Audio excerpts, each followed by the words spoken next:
Hi, everybody. I'm PJ Kwong, otherwise known as at Skating PJ, and I am delighted to welcome you to another Facebook Live here for Skate Ontario. We have got a great show for you tonight. We're talking basically about innovation and opportunity at Skate Ontario. We've got a whole bunch of new programs that we've been launching over the course of the season in the Loop, which is a sort of our content area on the website, skateontario.org. We've got Skate Ontario reporters who are roving the section, roving the province, and bringing to you unique stories. We had a great training session, and we've got about a half a dozen Skate Ontario reporters. And of course, we have our digital broadcasts. This is where we are able to not only live stream the figure skating competitions coming to you from Skate Ontario, but we're also able to add all kinds of extra elements. One of those extra elements, Andrew Poget, who is the Director of Strategic Development and Partnerships for Uplifter, he's going to join us a little bit to talk about what we're doing from a sponsor's point of view. But right now, it is my pleasure to introduce Derek Ventnor, who is the COO of Skate Ontario. And I'm also going to bring on Emma Toman, who is the coordinator of digital productions. We're bringing both of you on at the same time because we have got this very big discussion that's happening. And for you, our audience, if you have any questions or comments, make sure that you put them in the comment window, in the chat window below, and we'll try to get to as many of them as possible. Okay, Derek, you're up. I want you to talk to me about Skate Ontario and why you feel that we're on the right track. Well, good evening, everyone, and thank you, PJ, and thank you for the opportunity to talk about this this evening with our membership. So I work very closely with Emma and our entire communications team, as well as our business development team, on this whole initiative of digital broadcasting. And this is an area where I'm very proud to say that Skate Ontario is actually a leader developing as we continue to not only develop and grow, but evolve our digital broadcasting program and platform. And when I see a leader, I mean in our sector, the sports sector, nationally, with sport organizations such as the Skate Ontario at both the provincial and national level, in some of the investment and the activities that we've done, and we're going to continue to do. So, some of the really important factors that have led us to decide to really invest in this and grow it is it does a couple things. Just here in Ontario alone, we've got over 80,000 registered participants in skating. And then if you consider a lot of those registrants are young skaters, you've got a factor of parents, siblings, grandparents, so on and so on. So the reach of this broadcast of our broadcast is phenomenal, and it's a great ability to number one, and where what the germination of this was to be able to display or broadcast our many of our events. And we've started small, and we're continuing to grow the number of events, competitions that we stream each year, and we do all levels, everything from sectional series, the qualifying events that then lead to some of our athletes who are on the pathway to the national championships and beyond, and those key events, to a lot of our synchronized skating events and our provincial series events. So the star skater level competitions from across the province, and we'll be broadcasting several events of all levels across the province throughout this season. And what this allows is us not only to show what our athletes and our local host clubs, our coaches are all doing and what they're achieving by the competition and the level skating on the ice, but we're able to reach those audiences. So Susie Q's grandma, who lives in Thunder Bay, can watch 5-year-old Susie Q do her skate in London and be a part of it and see it live in real time and be a part of that. It also gives us an opportunity, and we're really excited about expanding this, is to sharing the Skate Ontario story. So um, not only about broadcasting live events, but being able to do different types of activities where we're able to engage all of our clubs and schools and members on what Skate Ontario is doing. and how we're supporting the development of all skating programs and at all levels across the province.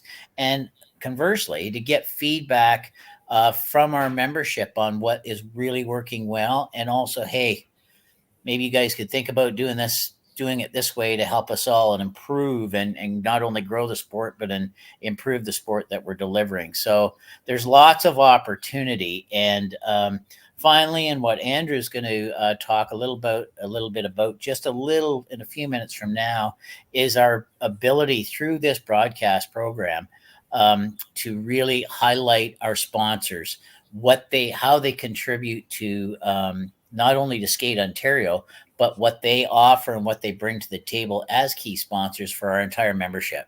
So it's a really multifaceted program, and Emma's about to talk about the opportunity for more people to come in and be a part of our broadcast team as operators, because none of this works without a number of people behind the scenes actually working to deliver this initiative and this program. So it's very exciting. It's been a really rapid, what feels like a very rapid build in a very short time.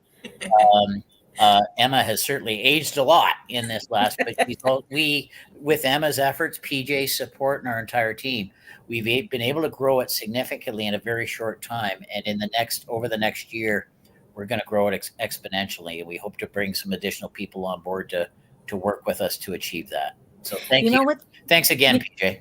You're welcome, Derek. One of the things that I really want to highlight for people is the fact that, and Emma, you and I are going to talk about it as well. A stream is a stream is a stream. You just throw in it's the stream, and it's often without commentary, often without any kind of other production elements. That is where I think we differ from any other section in the country.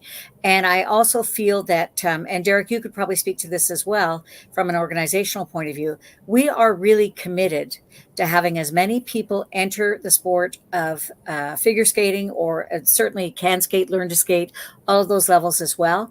But we want people to skate for life, and we want people to be involved in the sport for life. I mean, I started in skating when I was 3, which is, I don't know, 10, 15 years ago now. And I think that we can continue to grow the sport. I know it's one of Andrew's priorities as well. We're going to talk a little bit about that. But Emma, Derek's right. It's going to be your turn. I want you to talk about what's going on. What have we grown from to? I want to talk a little bit about the commentators, because we've got opportunities for people to become involved and to have a job with Skate Ontario. So you take it away, Emma. Of course. So over the past couple of years, as Derek mentioned previously, we have grown pretty much from nothing to what we are today. Everything from purchasing the equipment to building the infrastructure to putting policies, procedures, and steps in place to actually be able to bring content into the homes of our viewers. So it's like you said, it's not just about getting a static stream out there. We make sure that we're constantly pushing ourselves to put out the best product we possibly can. So that includes things like all of the graphic tiles that our viewers see, any of the replays that go out, the live commentary, and those ad reels that our sponsors get to be featured on to kind of drive that engagement. So it's not just a skating feed. It's a lot more of a total broadcast that we're putting out to our public. But as you can imagine, it can't all be done without people. We need human resources to sit behind that switcher and spend those very long hours making sure that what goes out is quality product for our stakeholders. So as you mentioned, Skate Ontario does have an opportunity right now. It is paid. It is a paid position to join our broadcast team. We have a full description for this role on our website, as you can see on the bottom of your screen there. Head on over to our careers page on our website. But it is a paid role to join our team as an operator. So a switcher to make sure all of our tiles go up, that the production is going out to our stakeholders at all times. And as mentioned, PJ, it is a paid position with a pay rate of $20 per hour. Okay.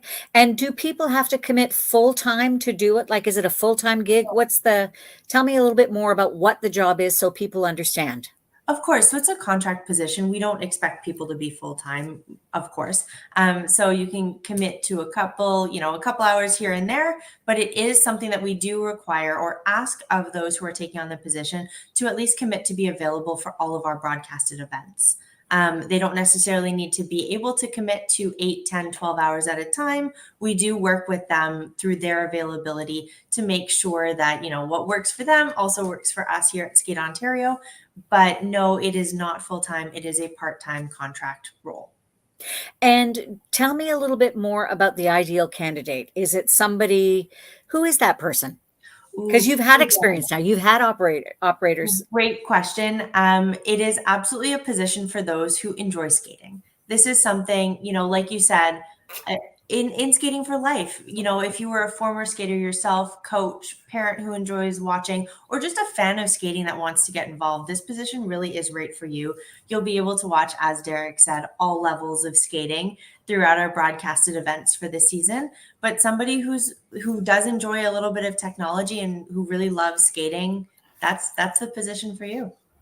And can somebody use us as kind of a reference? Can this be a jumping off point? I know that, in the Skate Ontario reporters, we've got somebody who's gone to school for broadcast journalism and is looking to add to their reel, to add to their experience. Is this something that would be useful for that? Absolutely, PJ. We do have an individual who did go to school, like you said, for sport journalism, and they're currently A different person. a different person Yeah, who's currently on our team. So we have two here at Skate Ontario, and they have used this to build on their portfolio, and they have managed to secure another role in a TV broadcasting organization from this position. So absolutely, they can use this as a jumping off point, help build up their portfolio and keep going in that career, or stay in the skating space. Yep. I mean, that's the thing with skating for those of us who have been involved forever. And Emma, you're not so much Derek, but you and I have been involved in skating for a very long time.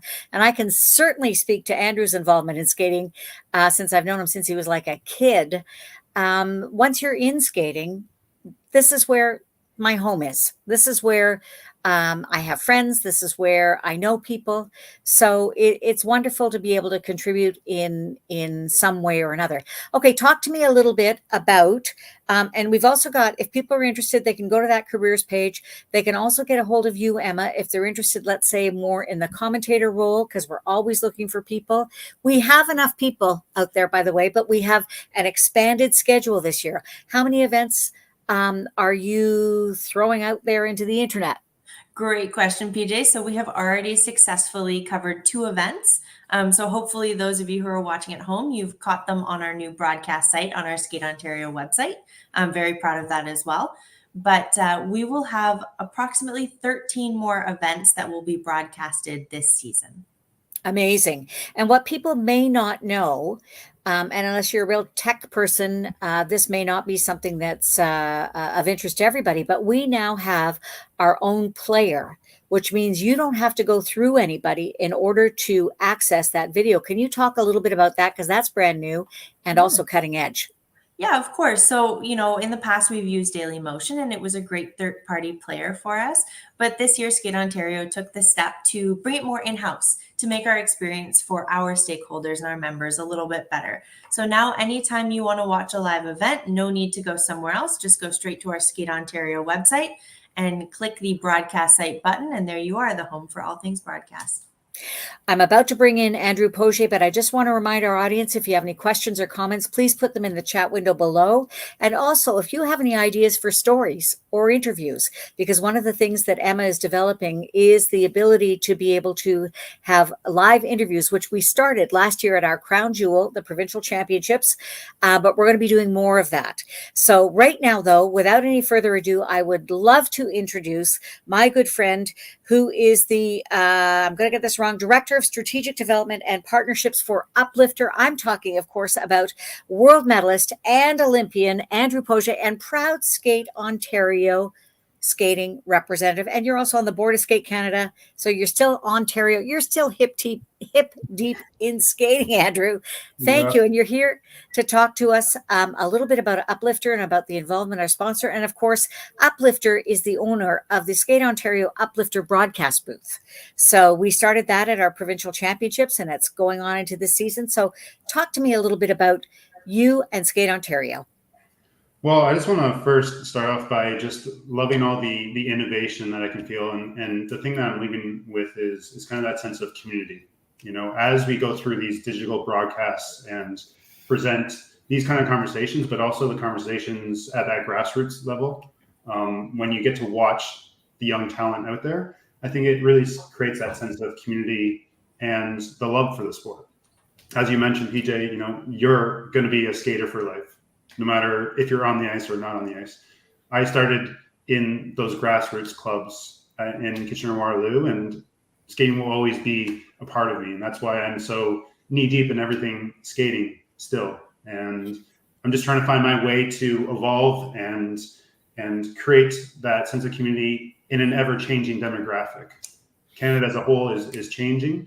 And so finding a way to create that sense of connectedness, whether it's through this digital broadcasting platform, but also through the Uplifter platform, which is there to help foster and grow clubs, because clubs are the heartbeat of skating. I love that. Yeah. Without them and without the volunteers who do it. So Uplifter solves a problem. What is the problem? Well, you know, the problem is skating can get lost in the administration. Skating can get lost in all the waivers and the safe sports and all these other aspects there that can drive up costs and can also drive administrators crazy. So it's about there saving people money, saving people time, and creating an easy place for clubs to thrive and clubs to create a home for those young skaters, to develop that love for skating, whether they're little ones or whether they're older adults. You know, that love for skating doesn't have an age. And so by creating a more efficient and effective club, we can create that bigger sense of community as a whole. Derek, I'm going to come to you for one quick second, and that is from an organizational standpoint. How do you feel that this integration between digital broadcasting and, of course, the supporting players and operators and commentators? Again, we're going to get our producer to put up the email address for Emma and also the page where people can locate the information. But from an organizational standpoint, I see it maybe as a bit of a triangle. We've got the organization, but then we've got the, amazing support of companies like Uplifter, and then we've got the clubs. How do they all tie in together from your standpoint? Well, I think I'd build on one of the comments that Andrew made, and that is the whole the engagement of the entire skating community. Skate Ontario is an organization, and our very important sponsors and our partners, such as Uplifter and many others. And then the skating community, so the membership of our clubs and schools and all the members within those clubs. This program is one of a few things, but it's becoming one of our flagships, to connect everything and connect all those elements that makes our organization. And when I say that, I don't mean Skate Ontario as a standalone, but our organization, the Skate Ontario community, our family, really one large, very, very strong unit. And this whole approach to the digital broadcasting and bringing in people from the community to help us actually deliver this platform is just another way to tie it all together. So, Emma, when we're going back to tech, and we're going to talk to Andrew again about the tech aspect of Uplifter, but going back to tech, how important is it for what you're doing, the digital broadcast, to have the support of partners like Uplifter, especially with the Uplifter broadcast booth? Yeah, of course. Without sponsors like them, we wouldn't have a lot to build on when it comes to, think about it, PJ. You're watching a Skate Ontario event. Do you want to watch the Zamboni go around and around, or would you rather hear from some of our sponsors and some of our partners? Tough call. That's a tough call, right? I mean, Zamboni, I don't know. So that's really, really important to us, is to make sure that we're not just highlighting our own skaters, but the community as a whole, and sponsors such as Uplifter definitely tie into that. So, Andrew, does this inspire you? I mean, you guys are a tech company. We're talking about, tech and the role of tech in evolving and in sort of not improving, but expanding the sport. How do you see it? I mean, you've got a lot of history in this. Yeah. Well, I see tech as an enabler to grow that sense of community and during those club breaks, it's touching on the community as a whole, whether it's the skaters off the ice, the volunteers, the coaches, the officiators. It's those stories that create that full sense of family. And that skating family will be there to support you through and through. And to be able to display that and share those stories with a broader audience. The grandmas of the little Starskate 1 student, gets to actually watch and feel that success factor of that first competition for that student. But it's not just about her. It's about the coach that's there. It's about the officiation going on. It's about the entire club that's run that event for that moment. And so getting to support that in every aspect, I think is where technology plays a pivotal role, and where innovation is everywhere and so important to the growth of the sport. I think it's so interesting. I think that COVID had a very dramatic effect, obviously, on the world. No kidding. But it also had an effect on how we view things. I mean, where people used to be afraid of technology. I'll speak for myself. I never would order anything online. Like, are you kidding? Buy something online? How shady is that? And now, how many Amazon deliveries come to my house on a weekly basis? So I think that everything that we can do to simplify the connection between either our viewers, or in the case of Uplifter, the members, and the sport, I think is going to only stand us in good stead. Andrew, your thoughts on that, and then Derek, I'm going to get your thoughts on it, and Emma as well. But we're going to go in that order. Yeah, I think it's about that connectedness again. The clubs, as I said, are the heartbeat of where everything happens, and so to be able to support that member, that administrator, to bring that community, and then allowing through sponsorship, through really putting our money into that growth of the grassroots sports with the digital broadcast booth here. And that's why we want to be a main sponsor of this. It's growing just not the internal aspects of the club, but it's the external points as well, to be able to celebrate all that growth digitally, physically, everything. It's about that whole cohesive environment. So, Derek, in coming to you, I guess what I'm looking for is, all of this stuff costs money. Let's face it, the investment in the infrastructure of the organization, is it worth it? Oh, absolutely. And we don't take this lightly. And the investment over the last 2.5 years or so has been significant. It's only going to continue to grow, but the investment is worth it because, simply put, and as I think I said earlier this evening, it's placing us as a leader, number one, in this space for the sector, meaning the sports sector, and at the community, provincial, and even national level.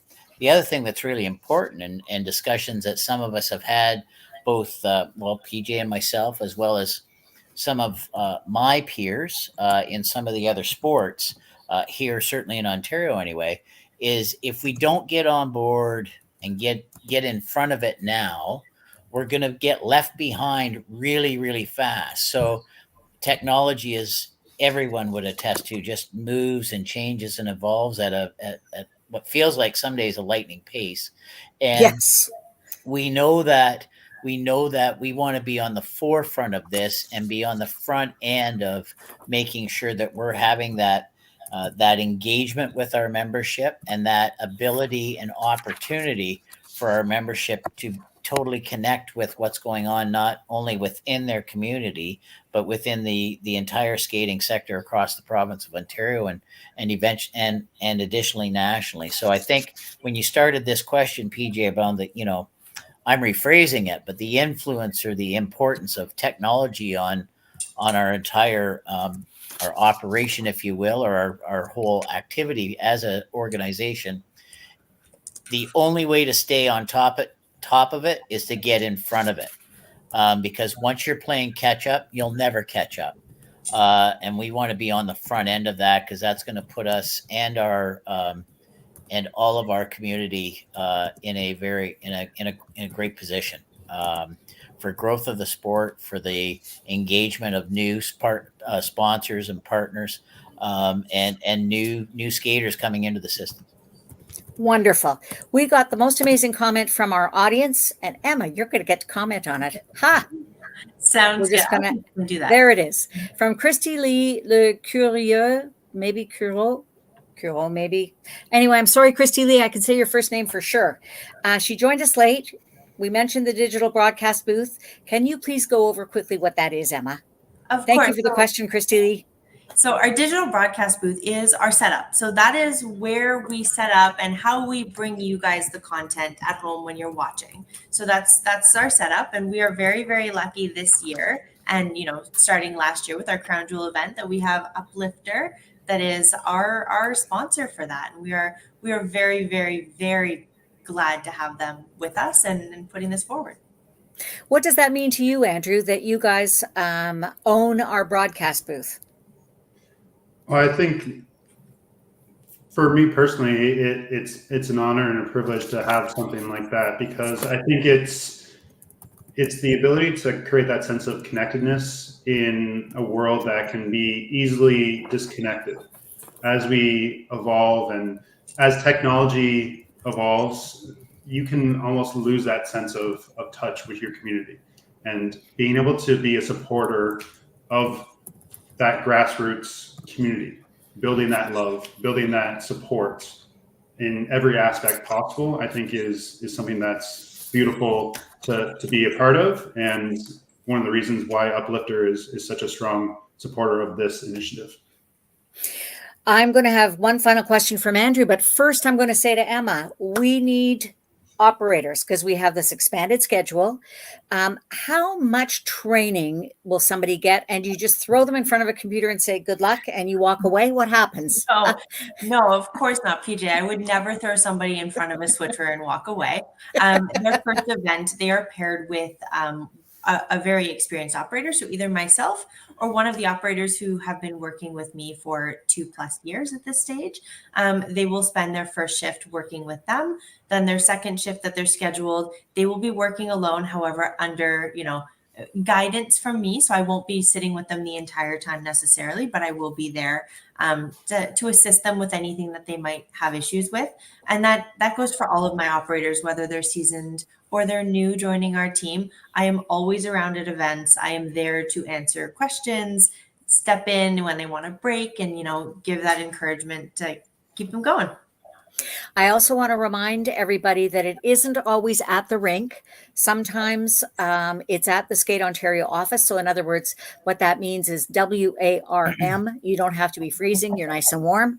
The other thing is, and I can attest to this, and it's something that's extremely important to me, the snacks are very good. And there are a lot of laughs because, let's face it, those of us who are in skating, and even if you're new to skating, there's a lot of fun going on. There's some great conversations. There's, I drop in from time to time.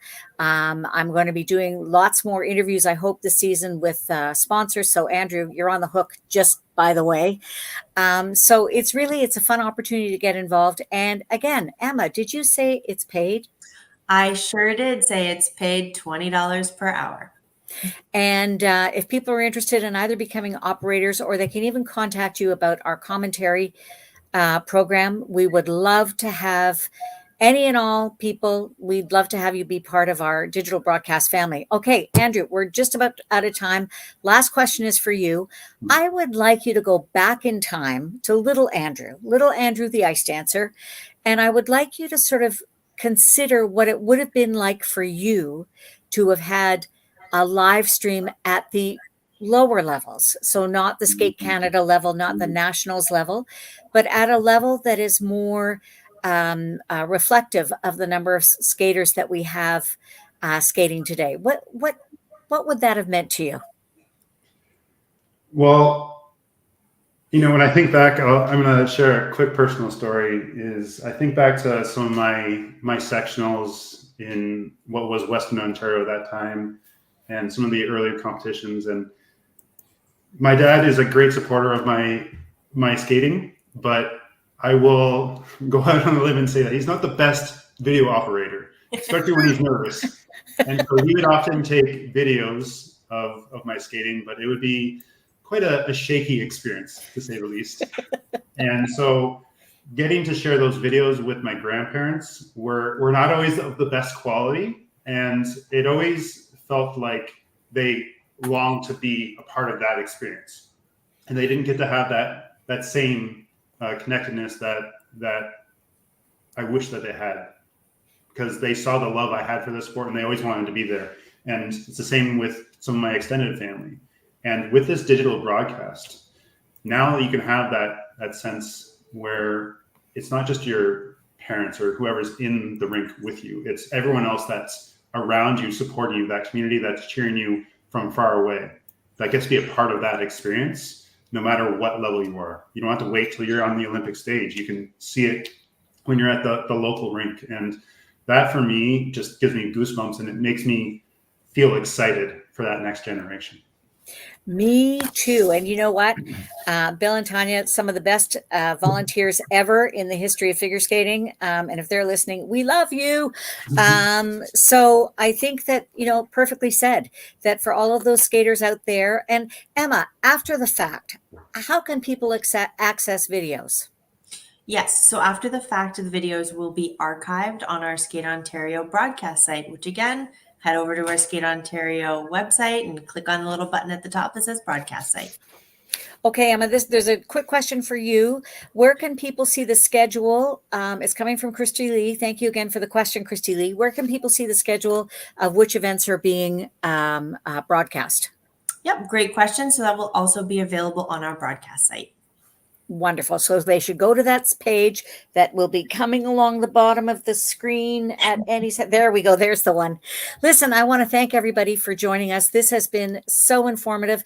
Andrew Poget, I think that you are absolutely outstanding. The Director of Strategic Development and Partnerships for Uplifter. Thank you so much for your partnership with Skate Ontario. We so appreciate it. And for signing on as the owner of the Uplifter broadcast booth. That is absolutely fantastic. Last word goes to you, Emma.